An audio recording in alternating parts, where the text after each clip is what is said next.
Greetings, cultivators worldwide. Jordan River here, back again like a good dryback. Today, we've got two brand new guests on the line. Seth and Jason are here from Arroyo and the Office Hours podcast.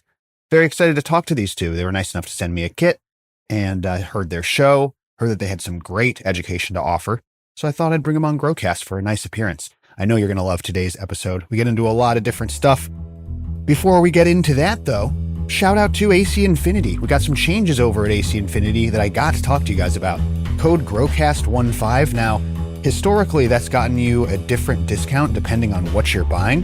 Well, I got some really good news for you folks. Growcast15 is now 15% off acinfinity.com across the board. So you're going to get 15% off on everything, plus free shipping on items over $99. If your cart totals over $99, you pay nothing for shipping, and it's 15% off with code Growcast15 across the board now. They're trying to get people to go directly to the AC Infinity site, so they're offering that free shipping, and they're offering that 15% discount with Growcast15. Now, here's the other thing. If you want to get it off of Amazon, Growcast15 will still work over there. It might be a smaller discount, but now that one also travels over to Amazon, but you can get a full 15% off, plus free shipping on orders over $99 at acinfinity.com with code Growcast. Get your Grow Tent kit, get your Grow Tents, your Grow Lights, the best fans in the game. They got pots, they got scissors, they got sunglasses and garden sleeves. Growcast15 saves you 15% across the board and get that free shipping. Shout out to AC Infinity making the best gear in the game, and now bring people directly to the site with a 15% off code. So thank you to AC Infinity.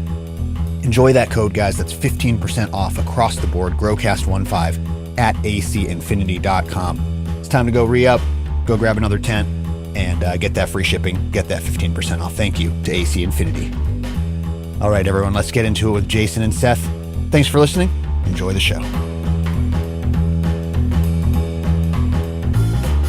Hello, podcast listeners. You are now listening to Growcast. I'm your host, Jordan River, and I want to thank you for tuning in again today.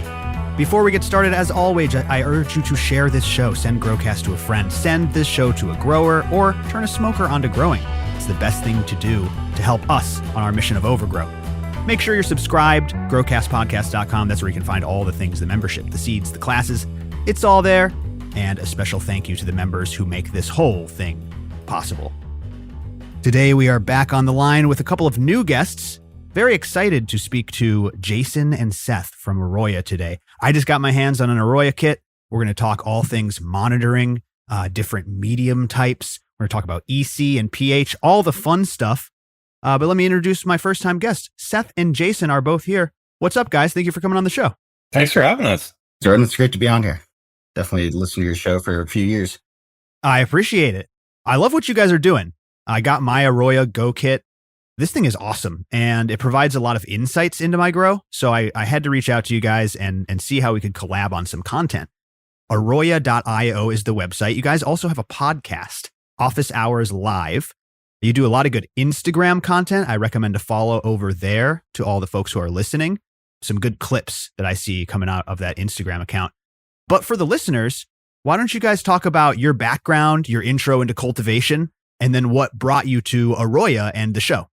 Yeah, I'll get us started here. So out of college, I started doing electronics manufacturing and ended up at a grow facility doing compliance, automation, security type stuff, and really fell in love with the production side.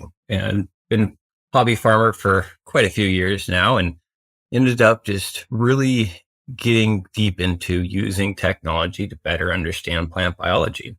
And was lucky enough that we had a local grow facility doing greenhouses, and those greenhouses took quite a bit of control automation in order to get to a proficient level.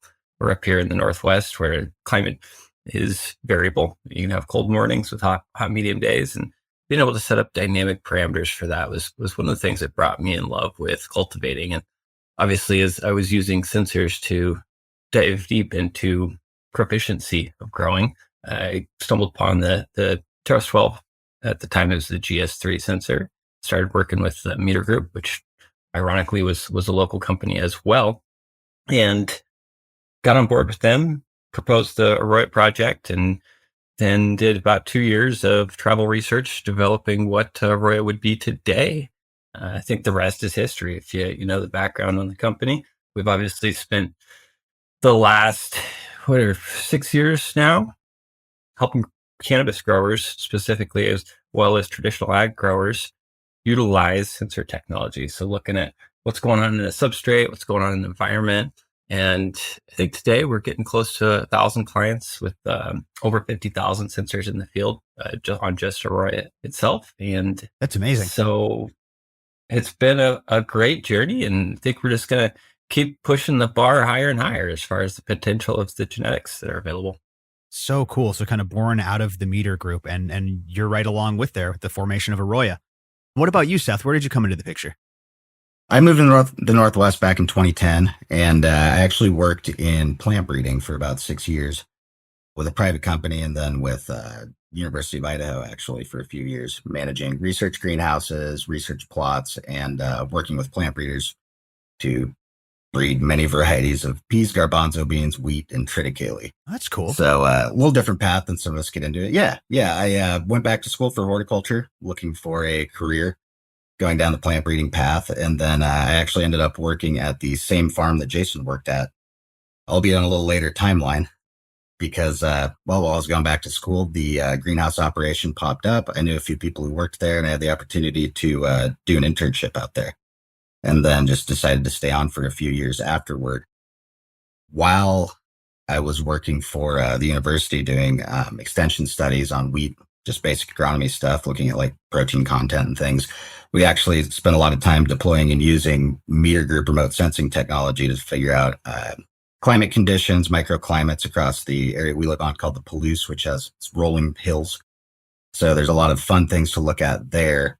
But that was my introduction to meter group sensors and using that. So the whole time that I was growing cannabis in Eastern Washington, running greenhouse operations, it was actually kind of fun going from, always being a little bit budget limited in the research setting to being able to spend some money on the greenhouses and make things nicer. Yeah, baby. But yeah, that whole time I was always watching, the meter group job board, essentially, because that was a company I'd worked with. It was ag tech, possible career path for me. This job popped up, and then on an interview, I saw Jason. It's like, oh, hey, that's crazy. It's good to see you again. Small and world. then, that was 2021, and I've been with the company ever since. So I missed out a little bit on the early dev, but came in once they finally had this beautiful platform to work with, which I love. Hey, I love it. I'll say the scrolling graph literally replaces a job I used to spend at least a month a year on, just converting spreadsheets to CSVs and figuring out how to present it to people in a visual way that's understandable, right? Well, I've been playing with it, and we're going to get into monitoring and all of these subjects more deeply. But I do want to say it is particularly important to have this type of information living in certain climates. What I mean is we work with growers all over the world, right? I cut my teeth growing in Humboldt, which is one of the most temperate environments, But that being said, I now live in Illinois. You're talking about Washington, right? Like the swings from summer to winter in these places are astronomical. You're dealing with sweltering 100-degree plus summers with 70% RH here in Illinois. And then it drops to sub-zero. Literally, some winters it goes below zero and there's no moisture in the air. So you need to remedy that to kind of hold your climate in an optimal space. And you don't even know where to begin unless you have good readings, right? Oh, yeah. I don't think you can just run off of your crappy 10-year-old D-hum that has its little detector on the front. Like that's not going to give you the reading you need as a baseline to work from. So that's what I've really appreciated growing in a climate that isn't perfect all year round or the same all year round, is getting these readings and then being able to make my plants much, much healthier going from that reading to an optimal space. Oh, yeah. And when you're looking at trying to solve some of those climate issues in your grow space, I mean, you can go look at National Weather Service data and get historical data on, highs and lows and get an idea of what that climate's like year round. But, they're only sensing that in so many places. So, where I'm sitting in my basement is a little bit different than the weather station a mile from where I live. Absolutely. And year to year, right? So it's just Exactly. very interesting. And when you love to learn like I do, it's a great tool to have. Before we get into all of the grow stuff, talk to me about your show a little bit. Office Hours Live, you start producing content through Arroyo. It's really well produced. You guys have really great, you get straight to the point, really good information. Talk to me about the inception of that show, and then talk to me about what your favorite parts of doing that show is. Like, I know you help real cultivation facilities, like high stakes stuff. What's your favorite part about doing that show? Yeah, maybe I'll jump in with the inception of it. So that was about 2.5 years ago when we started recording it. Done 113 episodes, I believe was last week's episode. So been pretty steady with it. We try to run every week on Thursdays at 4:20 Eastern time. And the format's been pretty simple. To get the episode started or the season started, we kind of just began talking about how Arroyo worked and how we could try to reach out to more growers, increase the audience that knew about sensor technology. And then the format kind of morphed, and we realized that, hey, let's just start answering questions. There's enough questions out there for us to cherry pick the best of them and have a pretty good episode every week. And I think one of the fun parts about that for me is we never really know what we're going to talk about, right? We're just helping people directly, and it brings up some great conversations. You know, Seth and I bounce back and forth, have different perspectives on stuff, and can really try and answer a detailed question in ways that directly help people. Yeah, I love that, man. And like I said, working with a lot of commercial facilities, so I know you deal with some headier topics sometimes. Seth, what do you like doing for the show, and what's your favorite part about it? I mean, personally, I really love the open Q&A format. It's really fun. It's a good brain exercise every week. I think one thing that is honestly the most fun about it is it's grower driven.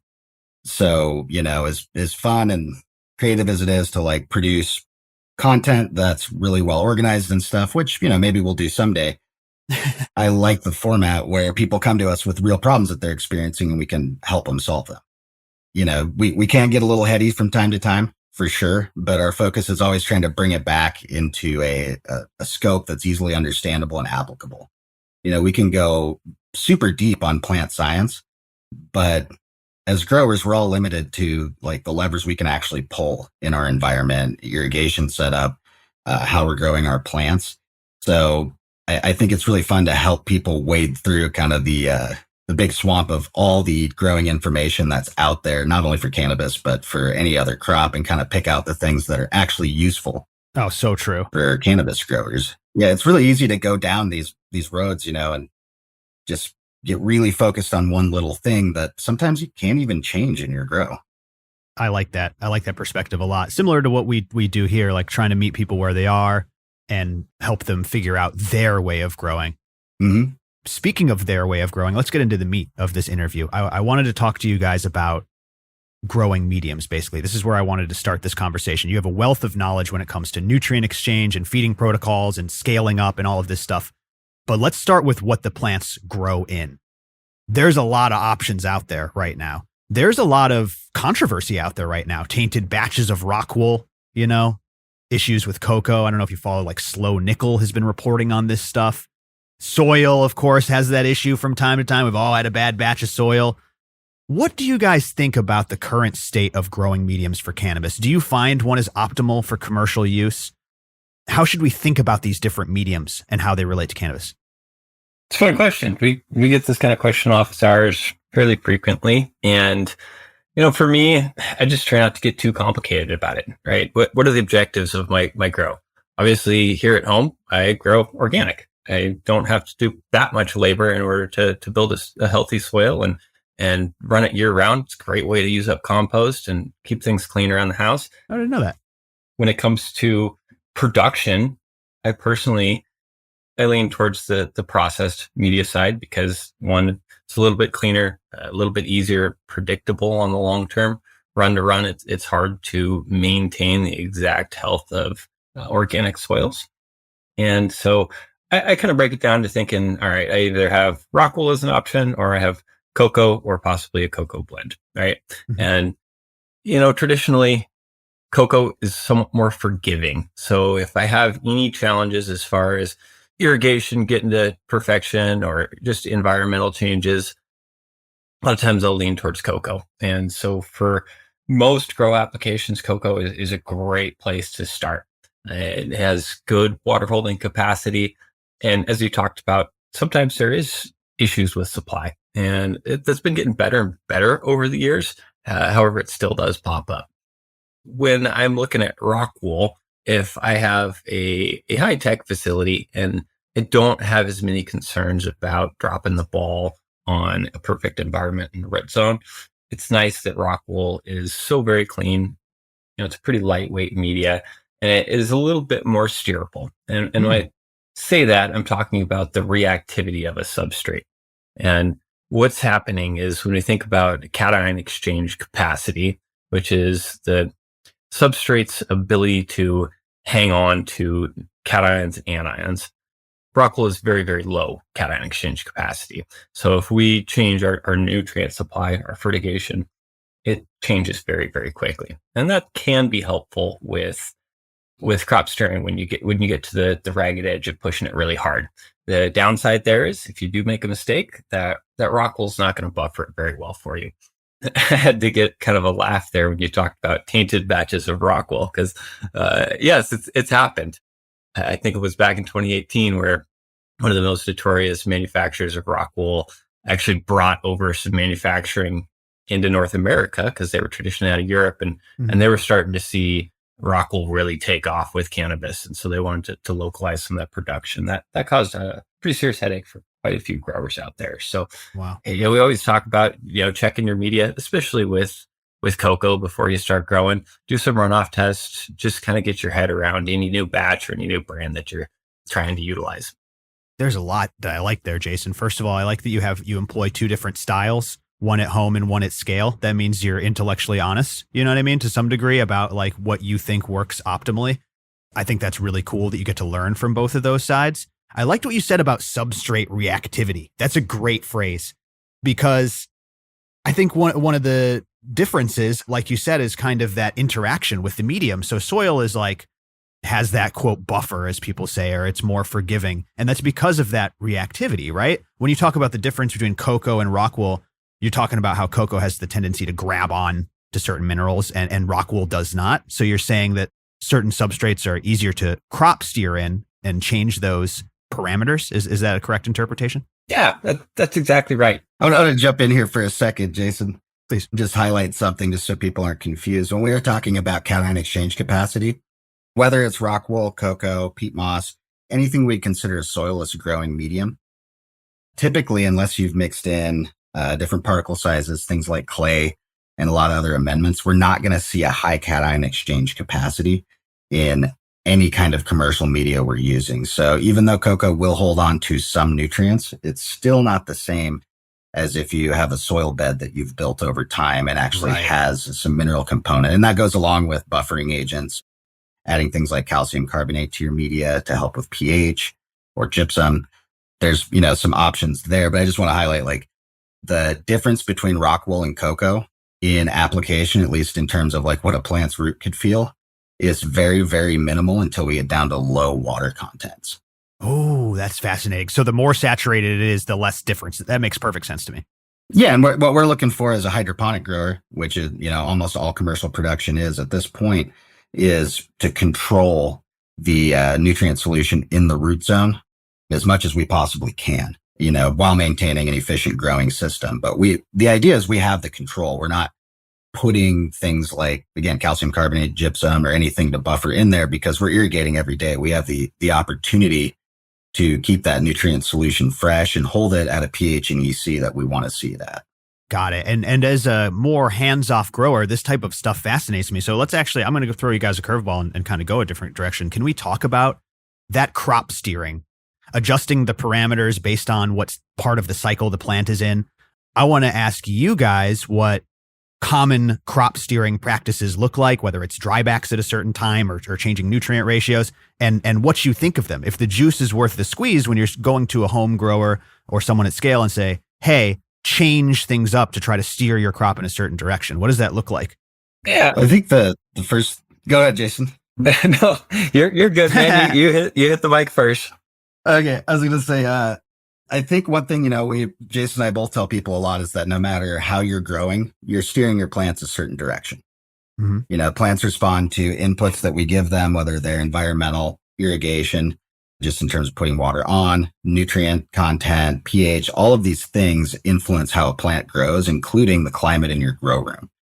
So even for the home grower, if we're talking about, increasing production and quality, there's still certain parameters we want to hit. Like Jordan, you have a dehumidifier and probably either a mini split or a source of cooling and heat inside of your grow room. Well, you're doing that to try to maintain an optimal environment. And once we've got a baseline, we can start tweaking some of those parameters to increase quality, productivity, general plant health, depending on where you're starting. So even watering is a form of crop steering, is basically what you're saying. Like it's just tweaking from that baseline to achieve different goals. I think that's a cool way to look at it.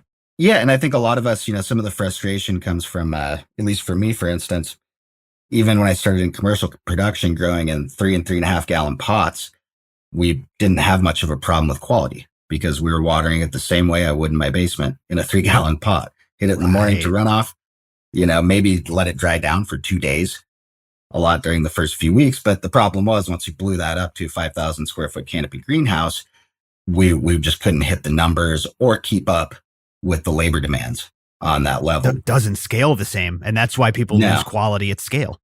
Yep. And then also the environmental challenges of managing that big space, not having an insulated roof, essentially, compared to like your indoor thing. So it's when you're scaling up crop steering, the term that's kind of come to describe just our holistic approach to managing a growing environment and irrigation becomes a lot more important. It's like for me in my basement, I agree with Jason. I go pretty low tech. I don't grow organic indoors. I do outdoors, but even indoors, I'll grow in a 2-gallon pot. I'm not trying to produce an economic amount of product. So I'll take the easy route, make it so I only have to water once a day.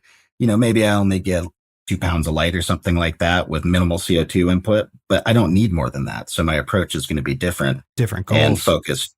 Yeah. Only on quality, right? Like if I have 2 pounds of product, I'm not going to smoke that in 2 or 3 months. So, end up giving some away. And I just want to have good herb I know where it came from and grew. Yeah. That's exactly right. It's different goals. But Jason, give me your thoughts on crop steering. And you're the cocoa guys, right? Certainly there's some sort of secret dryback method that I'm missing out here, right? Or does it just not work like that? Yeah. I'm going to get right into that just after I go over a little bit of what crop steering is, right? So as Seth said, he was right. That's exactly what I was going to say, that everyone's crop steering.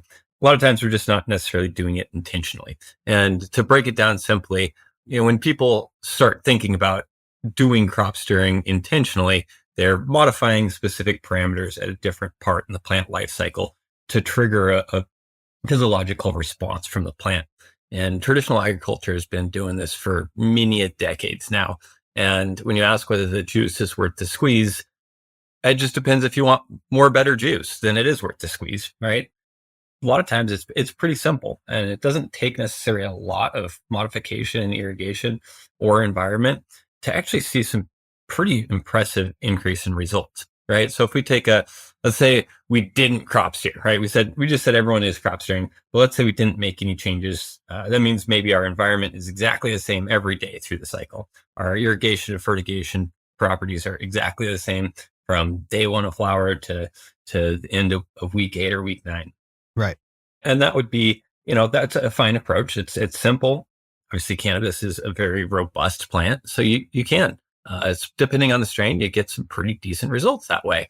But what happens if we start playing with some of the temperatures, maybe induce a nighttime, daytime differential, maybe let our ECs rise up earlier in flower, we can accelerate how quickly we get this plant to develop buds. And then we can just make sure that the rest of that growing time is focused on increasing the size and maintaining a good quality in that plant. And there's always a really serious balance to crop steering, because we can go very generative and we can go very vegetative. And typically most generic strains, most middle of the road strains are going to respond to a more balanced type of crop steering. So it kind of comes down to, how can we help people find that fine line of perfect balance between generative and vegetative, and when are the right cues to employ that for different strains?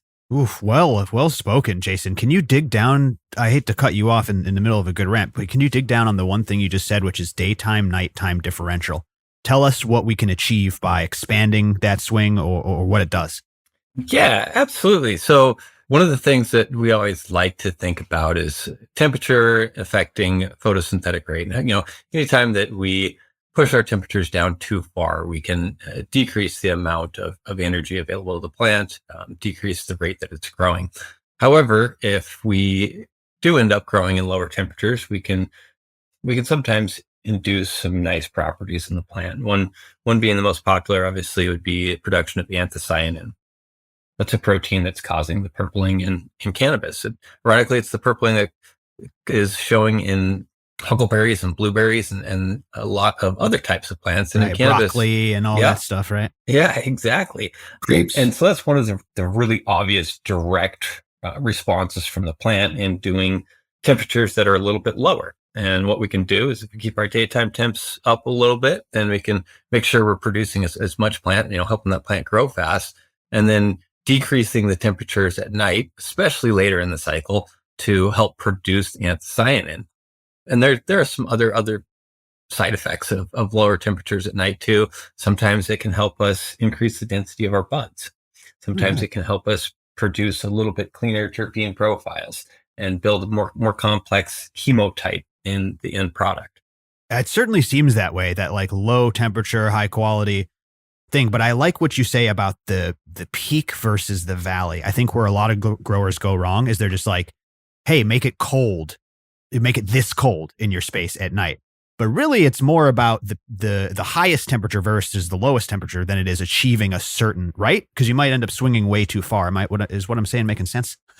Yeah, absolutely. There's crossing a point of diminishing returns, right? Like if my plants are at 85 degrees in the daytime, 65 at night, I'm probably not going to see the most optimal results. Exactly. Hot enough to where I might be getting, some foxtailing loose buds at that point. And then at the nighttime, I'm really slowing it down. But I think it's important to remember that what we're looking for is a difference in metabolism between the day and the night. When we lower that temperature, plants aren't warm-blooded. Everything slows down for every degree that you drop it.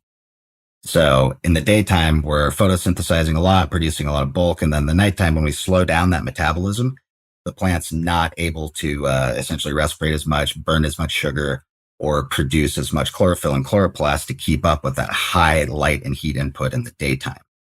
So if we're at let's say, 72 degrees on the plant surface in the daytime and I'm dropping to 65, I'm not going to see as much of a response as if I could get that up to, let's say 75 to 78 degrees on the plant surface temperature in the daytime. And that's where, we spend a lot of time talking to people, especially clients in bigger operations that are switching from HPS to LED, helping them understand what exactly is that temperature differential. Because with the old HPSs, a lot of times we'd see, a 78 to 80 degree leaf surface temp in the daytime, especially in some of our classic low ceiling, smaller rooms where we get a lot of heat output from those lamps. Mm-hmm. Sometimes we blow that up to a big room. We're not seeing that same leaf surface temperature in the daytime.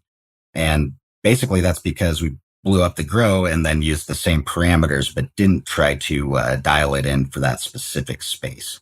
That was a shift that I think really rocked the consulting world. I know I work with a lot of home growers who are just growing in a tent one-on-one. And man, back in the day when I started Growcast, it was like, your tent's too hot. You got to ventilate, get that out. Hot, hot, hot. The HID is hot. Your plants look hot. And then after LEDs, you see a lot of those heat problems go away. But then I'm looking and I'm going, this plant is cold. It's drooping. It's not transpiring correctly. Where are you growing? And they say, oh, I'm growing in a basement and I'm under an LED and my ambient temperature is reading at 70 degrees or whatever. And it's like, now it's a whole different struggle to keep the plants warm, which is something that we never had problems with under HID. I'm glad you mentioned that because I wanted to loop back around to your secret dryback question. I didn't get a chance to hit on that yet. Please. So, it's kind of interesting because on the internet, you see a lot of people saying, oh, you got to push the drybacks. Really, for me, and I always take a scientific perspective on things to try and understand them better. When we're looking at a dryback, for me, it's always trying to think about, all right, well, how much is my plant transpiring, right? The more that we can get this plant to transpire, typically the faster that we can get the plant to grow, the bigger the buds that we can get. So optimizing transpiration rates is really what we're shooting for. And so achieving appropriate drybacks is a factor of how big is your media and how fast is your plant transpiring. And a lot of times, we read drybacks as a percentage simply because that's what we're measuring with volumetric water content is a percentage of water in the substrate. And really the most important thing to think about is what's the actual volume of the plant that's transpiring, or what's the volume of water that the plant's transpiring. And we want that to increase as long as we keep our CO2 the same. And I'm not going to dive into water use efficiency, but CO2 is one that kind of comes into play and does modify our dryback. And we might dive into that here with one of your questions later that I previewed, talking about things that we can see in the graph by analyzing these data. So yeah, when it comes down to dryback, what's the most important thing is it predictable? Are you hitting the low levels and the high levels that you want? And most of the time, we're just using dryback to help us play with what the EC levels are and ensure that our plant is on a healthy growth rate as far as transpiration. But you make a good point, which is like if the plant isn't transpiring correctly and then you hit it with a dryback, the whole point is to get the pump to work more efficiently. So for instance, if it's cold and then you're trying to dry back your medium and achieve all this stuff, there's not the transpiration that's required. Exactly. When we're looking at those dryback numbers, I think one thing that is, everyone wants to do, whether it's growing cannabis or building a race car, we all like to reference numbers on things, right? And one thing that's, I think, tough to wrap your head around, especially if you've locked into one media size and type and you haven't experimented with others, especially using some sensing technology, is that dryback is going to be highly variable depending on, how much biomass we have in that plant, how much leaf surface area there's to transpire, and how big that pod is. So true. If Jason and I and Jordan are all comparing our dryback numbers, but Jason's in a 1 gallon, I'm in a 2, Jordan's in a 3, let's say, those numbers are all going to be different if we're growing the same size plant. And one of the most important things we're looking at with that dryback is an indicator of how well is that plant transpiring?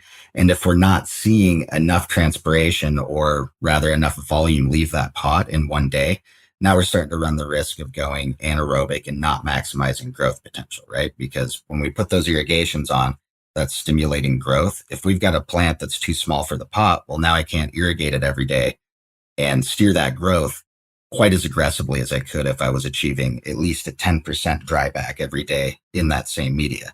That way I have enough volume to bring it back up and know that it's going to take that volume out without my pot going anaerobic. That's a really good point, man. And that just points to how unique everybody's grow is. It's like a fingerprint, you know what I mean? Like you said, pot size, medium type, pot type, time of year, different cultivars. There's so many variables. But I do like what you said about using it in conjunction with proper transpiration to try to accelerate it. Like that's the goal at the end of the day. And everything else kind of has to be in order. Yeah, absolutely. If you're watching your water content line fall, Jordan, and then you notice it flattens out, even if you didn't have a climate station, go check your humidity, right? Check your temperature. Why did it slow down? There's usually a reason, right? Even if you're only looking at the water content. Well, let's talk about that.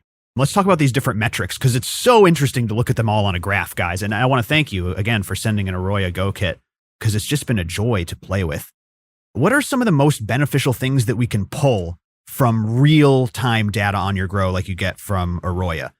Comparing these different readings on the same graph, like EC substrate temperature was a really cool thing that I was looking at. And then obviously water content. So you can see the blue line is the water and you can see when it spikes when you water.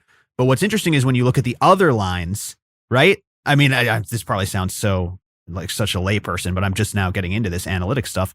What are some of the cool things we can kind of glean from comparing all of these different analytics on one graph? Yeah, you start to, there's two things that really popped out for me. And one is you start to understand the dynamics, which makes it a lot more projectable. It's way easier to build a plan if you have the details on exactly what's going on. And then the diagnostic ability. And a great example of this is when I was growing, we unfortunately had one of the thermostats programmed wrong. And every Monday, the greenhouse was warmer than every other day of the week.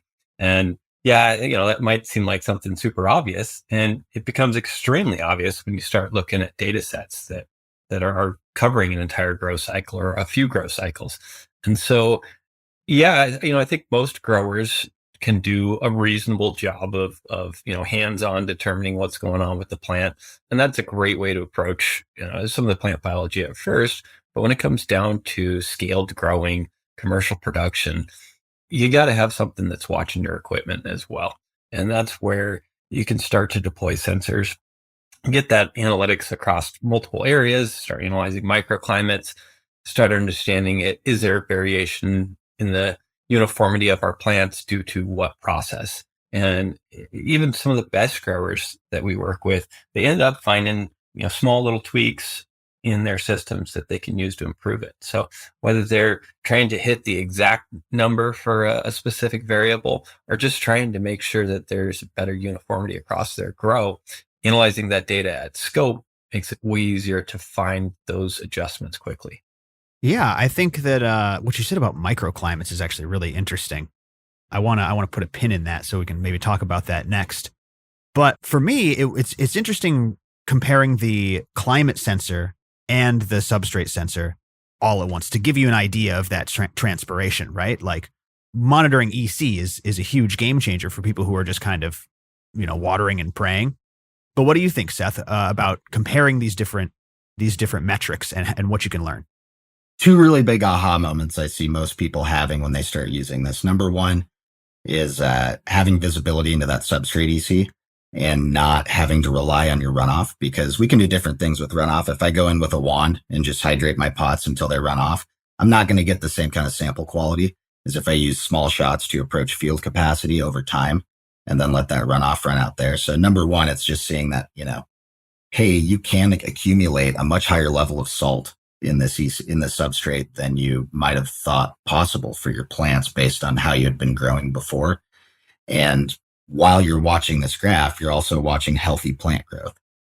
So it's really reinforcing like, hey, what I'm doing is working, and it allows growers to repeat, day after day, cycle after cycle, the same strategy and parameters and actually compare the data instead of having just, let's say 1 data point a day for water content in EC or 4 data points a day for environment.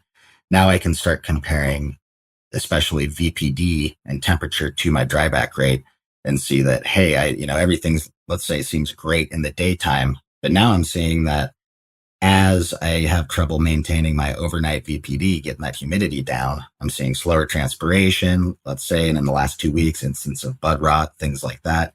And it helps us tie together a more holistic picture of what's going on, because any growing system with plants, it's dynamic, right? We have all these different organisms in there. They're living things, so they don't behave the same way as machines exactly.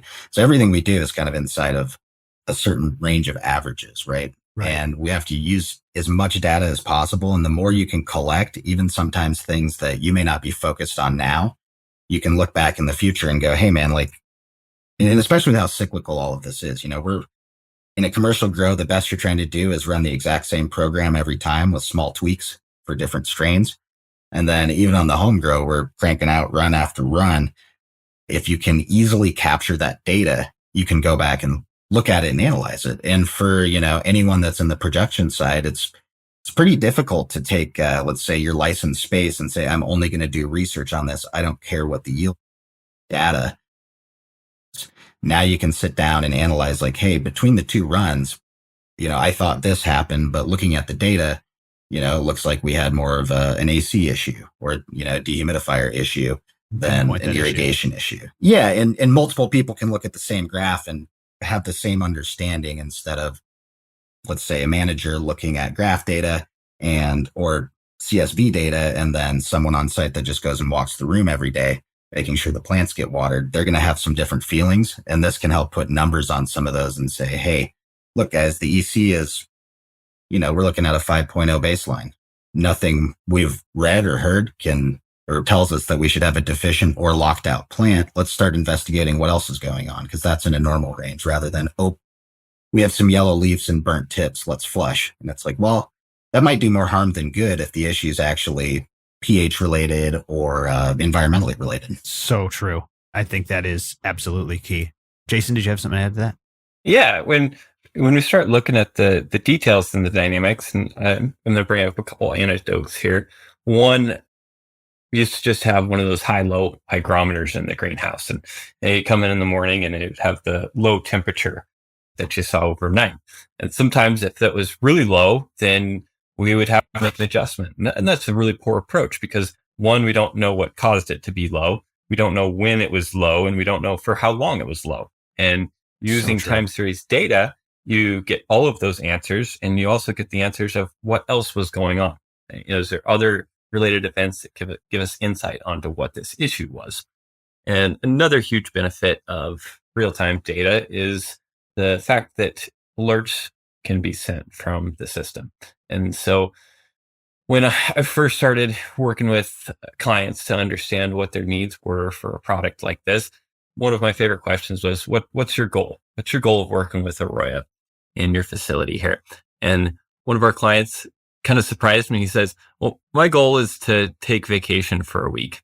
And that really stood out to me, because most of the growers I was talking to were talking about, hey, I need better yield, I need better quality, I need to reduce my costs. And he was like, I just need to be able to take vacation for a week. That guy's wise, bro. and so having a system like this that gives you heads up, that's looking at your parameters and lets you set basically flags that say, I never expect my temperature to be lower than this. If it does, give me a notification immediately. Right. And the best of us are setting that in a way where when we get a notification that an alert has gone off, we know there's something broken. There's some type of emergency that needs to be addressed quickly. And to wrap that anecdote up here, last year, I think we were able to get him on vacation. So big win. Yeah, totally. Standing ovation for vacation guy.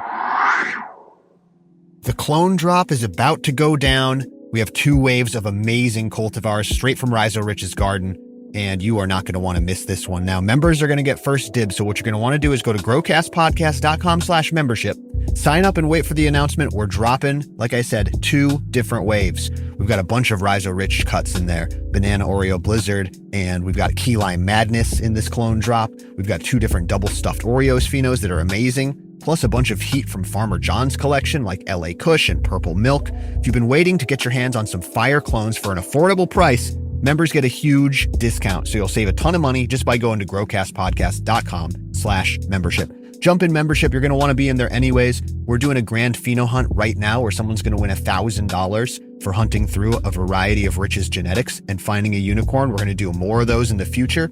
Shout out to Hygrozyme for sponsoring the grand pheno hunt. It's awesome of them to come in and put up the prize money as we give somebody $1,000 for finding a winning cut.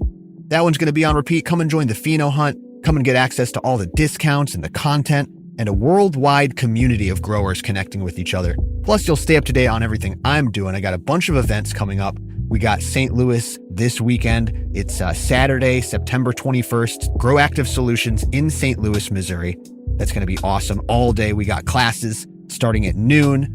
And we got a concert in the park in the evening. It's going to be a huge event down there in St. Louis. So come on out to that one. And then I've got the Growers Symposium in Missouri, October 5th. I've got Mushfest, October 12th. And the OK Calyx Immersive, which is going to sell out October 19th. Things are going crazy. To keep up on everything, just jump into membership. Like I said, get in on this clone drop. There might not be enough for everybody. We're trying to serve everybody after the fact, but you're going to want to get that discount anyways. You'll save a ton of money. growcastpodcast.com/membership. I'll see you in there. You won't regret it. This is going to be the greatest clone drop we've ever done. Rich has got a pollination coming up. It's going to be the greatest pollination he's ever done. Really, really good stuff in the works. So thank you to all the members who make this community possible. Thank you to you listeners. Don't miss out on this clone drop. I'll see you in there.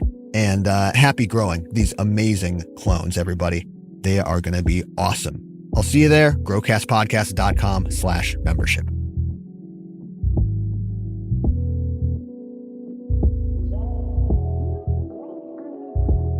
You're absolutely right. The monitoring systems are the one thing. Here's the thing. Skimp out on your video system. You can get a Wise Cam for cheap and you can just pop in on your thing. Don't skimp out on the substrate monitor and the climate monitor. The moisture meters that they sell on Amazon, they're worse than not having one. Your finger does a better job than those plastic ones. Like, go all in. This is for someone who takes their grow seriously, this product. But this is where you want to spend the money. You know what I mean? You can get a cheap camera system. The substrate system and the climate monitoring system is where you really want to make sure you're getting accurate readings. Nothing's going to shut down. All of that. You know what I mean? You'll get alerts, like you said.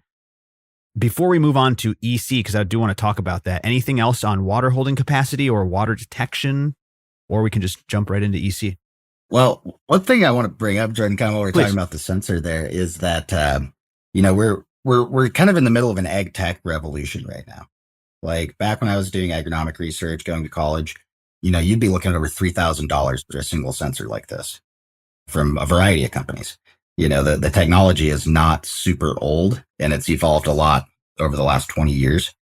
So we are hitting a point where it's a lot more accessible to home growers. I mean, we have people, not a lot yet, but more and more that are investing. Like you can use this in your greenhouse to grow vegetables. Right. A lot of the same production techniques we use in commercial cannabis are used to grow cucumbers, tomatoes, etc. And I think that's one thing that's really important to understand when you're looking, especially at more commercially marketed agricultural products, is that market, we have to bring you something at a price point that makes it reasonable and profitable for the end user, right? That's the balance. Yeah, as consumers and small growers, we can take advantage of it. I got to say, though, Seth, I am really impressed with the build. Like, if I'm going to invest in something like this, that's nice. You want it to be a really good quality build and a really good UI. And I'm a guy who I tell it like it is, right? Like, I would not be saying this to you guys if it wasn't the truth, but the build is really, really nice. The UI is super intuitive and super detailed. It's a really great product. Thank you. I just want to say you really did a good job on this thing. And I really haven't ran into any issues yet. And I'll keep everybody updated, but works like a charm, really good build quality. I do love my Go kit quite a bit. I think it would make a good gift if you have a grower in your life who you love. That's a solid promote gift. that. It's true, dude. I think it would be, I mean, well, you talk about a grow light, right? Similar price range, I would say. So it's worth it. It's worth saving up for. I got to say, you guys did a good job. It's the only crop insurance you're going to get in cannabis right now. I'll say that. I mean, that's kind of the way I look at it too. If I, even for the price point of some of this equipment, if I leave home and I kill my harvest, now I got to go to the store for a few months. I'm going to spend money there anyways. So yeah, that's true. All of this has a price, and man, there's a lot of money in fishing poles on the wall behind me, more than I've spent on grow gear in the last few years. I can tell you that.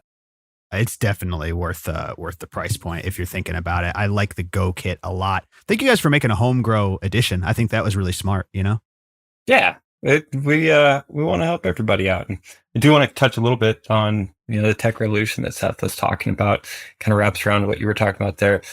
When I started using high quality sensors in cannabis cultivation, they weren't necessarily easy to set up, and so one of the major goals for Arroyo was to be able to deploy this to a lot of different types of people. Obviously, as Seth has an academic background in this, he's very familiar with how difficult it was to deploy sensors maybe 10 years ago, 15 years ago. Cellular data loggers, manually programming those every time you have to deploy them and setting every parameter, including transmission time, how often you take readings, calculating your battery life. Yeah, running wires, going out in the field to adjust stuff, downloading CSVs and manipulating our data. And so we realized that in order to be successful, especially in the cannabis space, we had to be able to make a product that was not just for agronomists. Absolutely, right? You got to break out beyond that niche. But I'm looking at it right now, Arroyo.io. I guess I'm on the app, but Arroyo.io is the website. And I'm going to show this thing off to the members as well on Growcast TV. Anyways, the UI is very impressive, man. I'm loving it. I'm loving the graph dragging certain areas to get a closer look and examining, what my air environment was like right after that watering. And oh, fuck, it's way too humid. It turns out I need to do a better job controlling humidity. It's fun. It's really good stuff. Being a soil grower, I'm not one to monitor runoff or anything like that. But I know a lot of people have a close eye on their EC and have a lot of concerns about, and also a lot of misconceptions about EC. So I want to make sure we make time for this before we run out of time for the episode. When you have this real-time data for electrical conductivity, you learn so much more. Like you said, so much better than just doing an in EC and an out EC. That's really insufficient to get the whole picture. But how do you guys use this information to address problems? I'm sure you work with people all the time about, my EC spiking or my EC tapering off or getting this reading or that reading. What type of problems do you solve with this data? Probably one of the first problems that we've encountered quite a bit is people just having too low of EC. Cannabis is a very hungry plant, and running too low is kind of on the safe side when we think about, a lot of times people were concerned about a nutrient burn, right? Well, most cannabis, you're not going to actually encounter nutrient burn until we're very high excessive ECs. What is low? Sorry to cut you off. What is that too low in your opinion that people are settling on? So for, indoor, say HPS or LED grows, running at 2.5 might have been pretty common traditionally before good sensing equipment was available. And really, in order to optimize your plant growth, that is too low for most nutrient types. There are variations from nutrient to nutrient. Yeah, I want to highlight something too here. Now that we've gone into, just as Jason said, sensing, but also more high intensity agriculture. If I was growing with a 600 to 1,000 watt HPS and not necessarily turning it all the way up, traditionally growing at that 1.5 to 2.5 might have been on the ragged edge of adequate, but now we're pushing, 11, 12, 1,300 or more ppfd into these plants. And that's where we're seeing, an additional need for this EC. If you were growing before under less intense conditions, you might have gotten away with that. I just wanted to point that out because, for years, if you were growing under low intensity conditions, or you had, like, let's say some cation exchange capacity, you might have gotten away with a much lower fertilizer. That makes sense. As lighting evolves, we're not using that janky old metal halide veg bulb anymore, or the T5s to veg under. Now we've got this high powered Ferrari, right? I don't turn up my LED panel in my grow room. I have a ThinkGrow Model H. It gets up to like 70% right now. Yeah, exactly. I don't need to push it any higher. If I'm blasting, it's like looking into the sun. 1,300 ppfd. Yeah, like that. My plants need a lot of inputs to handle that. That is a good point. But continue, Jason. Sorry.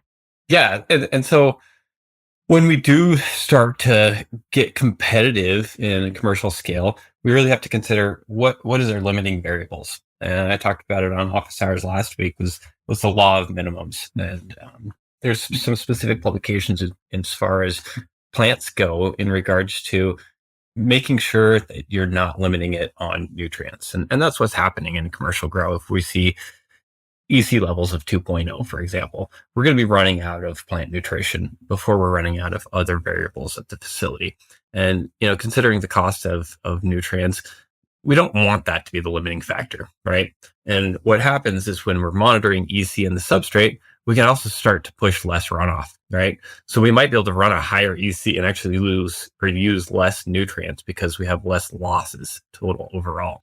And so it comes down to, how do we really optimize? And they use the term precision irrigation quite a bit. And what that means is simply, let's get the parameters set right. Let's not have excess waste, and we'll be able to produce a root zone environment that is optimal. That makes sense. So it's about the efficiency. And do you see that in the numbers? Can you talk about some specific examples, like when people come to you and say, you can tell there's an inefficiency? Yes, absolutely. So because the data is dynamic, it's real time. If we see our plants are eating more nutrients, our EC goes down throughout the day. A lot of times that's a fairly simple and obvious indicator that we just need to supply more nutrients. And that's one of those things where the first few days of using a system like Arroyo, you can identify that maybe 2.5 is not enough for me. If my substrate EC decreases throughout the day, and by the time I irrigate the next day, I'm at 1.5 or 2.0, then we know we've got to up our nutrient levels. And the only way to do that is increase feed EC. Right. Or another thing that I see is, I guess this goes into a question about calibrating the Teros, but another thing I'll see is if someone has a reading in the medium like this, but they're mixing their fertilizer, let's say they're a home grower, to a certain EC, but their EC pen is off. They get very, very confused in my Discord until they realize, oh, I just realized that the pen that I was using was off. And you understand what I'm saying? So I imagine the Teros just like doesn't need to be calibrated. It's probably just sending a charge. I don't know how that shit works. I probably sound like an idiot. It never does. It has a lifetime calibration. If it's out of calibration, it's broken or there's a defect, which is very low rates of that, to be honest. And that's actually something we talk to people about quite a bit is, pH and EC pens that you're using in your grow rooms. It's a really good idea. Even if you're a serious home grower, let's say you got, 4 lights, and that's not even huge for some home growers. But if you're producing enough product where you have a little bit of economic input into your life from it. Something like an EC or pH pen, the ones we use every day, they get dropped, they get used heavily. They're nowhere near as accurate as like a scientific benchtop meter. Yeah. So very frequently we'll talk to people that, are suffering issues like, hey, I mix it up in the tank and it's at a 3.0. Okay, well, you need to really, kind of look at holistic crop registration. I keep using that word holistic. We want to capture as much data as possible, right? Is the water going on my plant what I think I mixed up? Because if it's wrong, I'm going to stare at this chart and really, really struggle when I'm like, hey, I'm putting on a 3.0 and my EC won't go up. But exactly. I have a mixing problem where it's falling out in my tank. My plants are actually getting 1.5 EC of, I'm not sure what balance at that. That's exactly what I was dealing with. Maybe 3 or 4 times in the Discord, I've seen someone just pulling their hair out and then realizing, oh, I went and I got the solution that it came with and I tested the solution that was supposed to be 7 and it was, 10 or whatever. So that's a really good point. It is truly superior to having one of those, especially the cheap little like Vivasun ones. Those are so janky and fragile and yeah. And that is one cool thing about this ag tech revolution. Ph1 Sensing Technology hasn't caught up quite yet, but like our Terra sensors were originally designed to be installed out in a field and left there for years. I can tell, man. So that's a difference that makes it, at least for me coming into this company, having used those sensors in applications where they're, possibly getting driven over by a tractor a foot under the ground and stuff like that. It was like, hey, this is reliable. This is solid. That's dope. As we talked before, some of this stuff, it is an investment, but for any grower, and maybe that's one hard thing when you're looking at the whole market out there, but investing in tools that actually help your skills as a grower sometimes, as opposed to, let's say, a fancier control system, or sometimes like, hey, do you need a new mini split? Like, well, let's do some math. Was the old one actually inadequate, or was there maybe a different problem that we can use data to say, hey, if you're not overwatering by an extra 5 gallons every day, your humidity might be a lot better if it's not just evaporating off the table.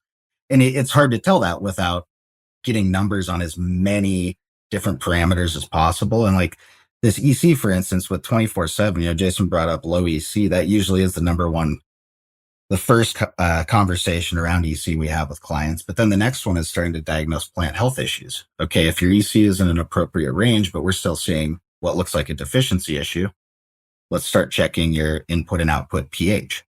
Right. Whereas that, we can start looking at other variables that we can actually control. Again, I think that's why it's so great to see it all on one graph, but I'll say it again. This is not the area where you want to cheap out. Like, get a good light, get a good monitoring system, get the Arroyo Go kit. These are the things. Get a cheaper tent, right? Whatever. Like you'll survive in like an Amazon tent. Don't skimp out on the light. You're gonna have big problems. Don't skimp out on the monitoring system because you're just gonna confuse yourself. One more time, I gotta say, I think this is the nicest one I've seen. You guys did a really, really good job. Thank you. Yeah, you're better off lifting pots than having a meter that's gonna tell you something. So true. That's what I'm saying. It's literally gonna be worse than nothing. Yeah, we've all done fine with that for years. It's just hard to be there 15 times a day. It's funny. I almost feel like a jerk, but I'll see people like, hey, this is my grow. They'll join the Discord. I need some help. Here's my water content. And then they'll show a picture of one of those. The ones I'm talking about. They're green. They're like $13. They're on Amazon. Yep. And they're worse than worthless. Don't worry. I tried and just came to the same conclusion. Yeah. And I tell them, get rid of that thing. Get rid of that thing right now. So, and I don't usually do that. Yeah. So it's just funny. It's one of those things, man. It's one of those things. Well, and it's from a small consumer goods perspective, it looks like a lucrative market to get into, right? Like if you go to MJ BizCon, look at the number of people trying to sell trimming scissors and a lot of these little accessories to the industry. Yeah. Because a lot of these products are, you can make a really cheap to produce, easy version, and a lot of not necessarily just home growers, but there are plenty of people out there that will take a disposable product that's, use it twice and throw it away. That's true. Just because they have easy access. And, most of us hopefully in life arrived at the conclusion we'd rather have something that lasts a little longer or a lot longer and we can reuse over time and actually helps us dial in, like we were talking about media earlier. Like when Jason and I work with clients, one of our big goals is to help them understand these properties about the media so that, hey, if they want to switch from one cocoa blend to another, one that holds 65% down to one that holds 45%, they understand how to actually do that and get a very similar result out of their plant.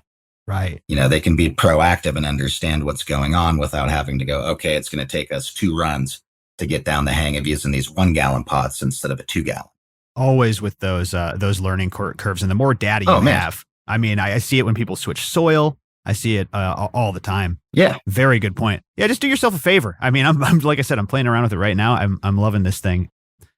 This hour flew by. Let me make sure and say Arroya.io. That's the website. Seth and Jason host the Office Hours Live podcast. Let me make sure I get at least one more question in here. Great interview, you guys. Really, really good wealth of knowledge. And we kind of covered, we bounced around, but we covered a lot of stuff. Would love to have you back on in the future.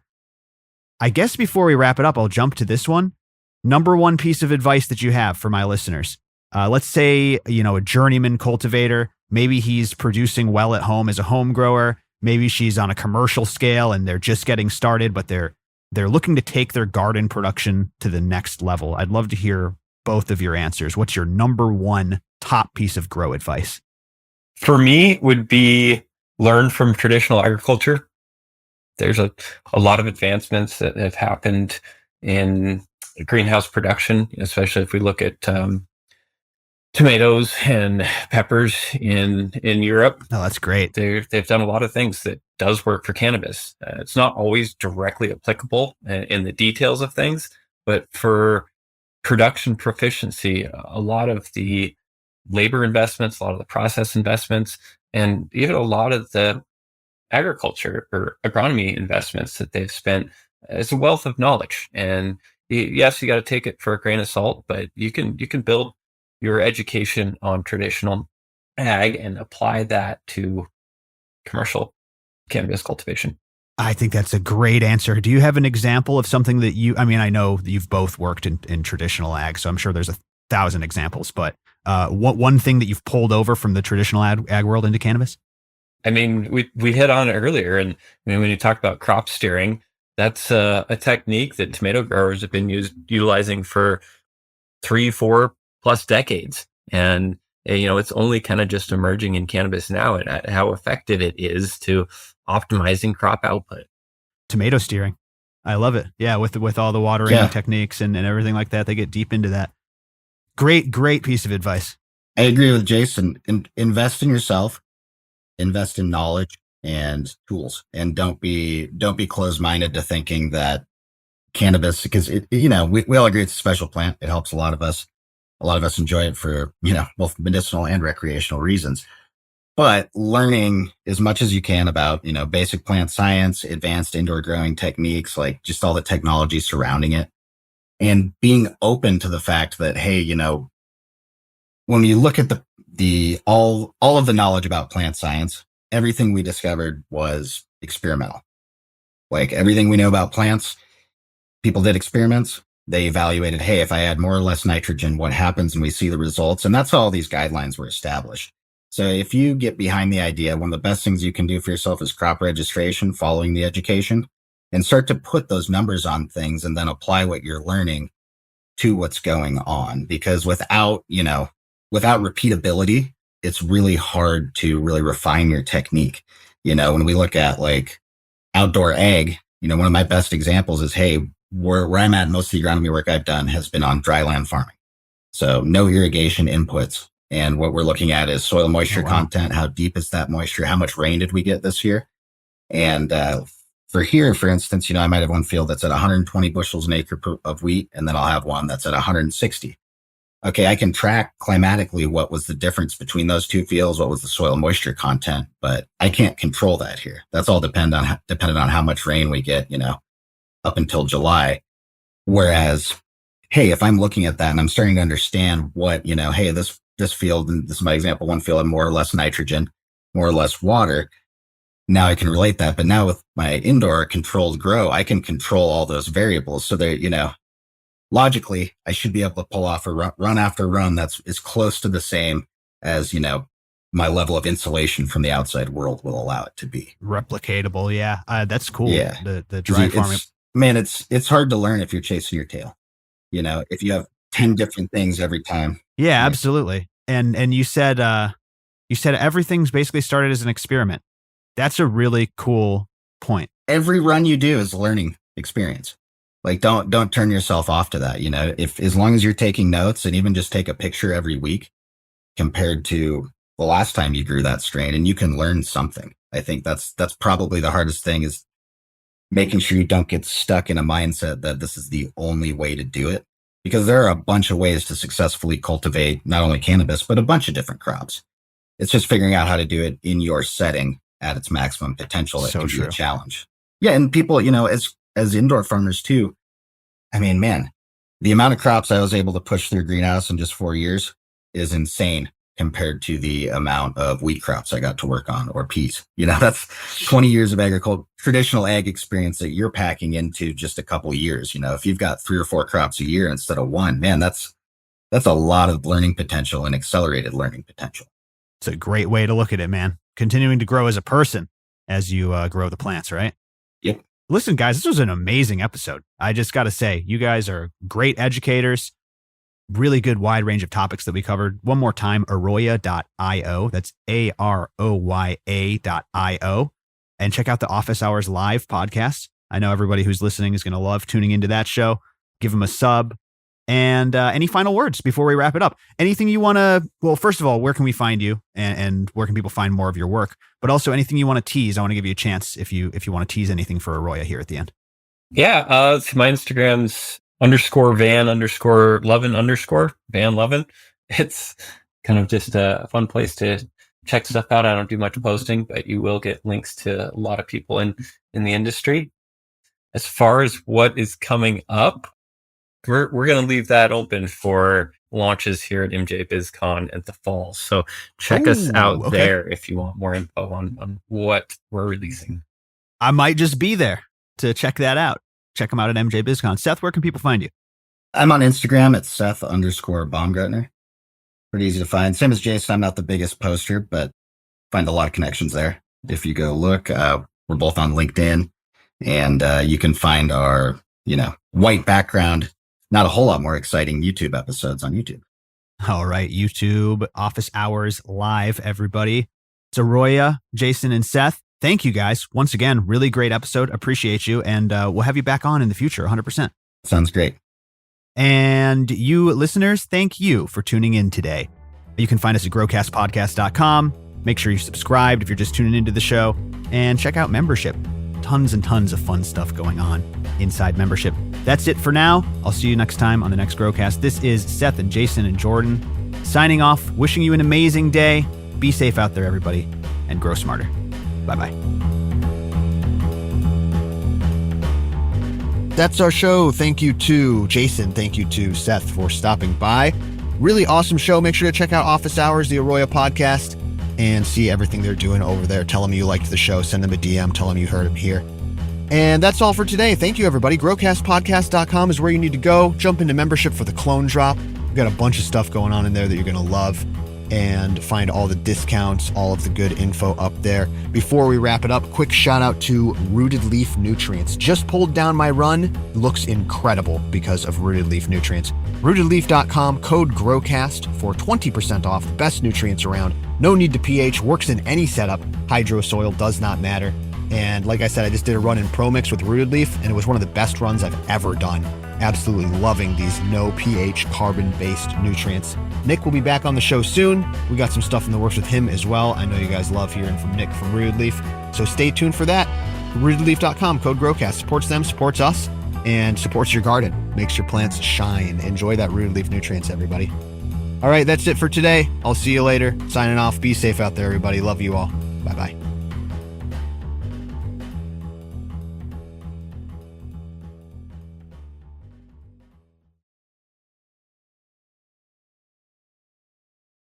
And to wrap that anecdote up here, last year, I think we were able to get him on vacation. So big win.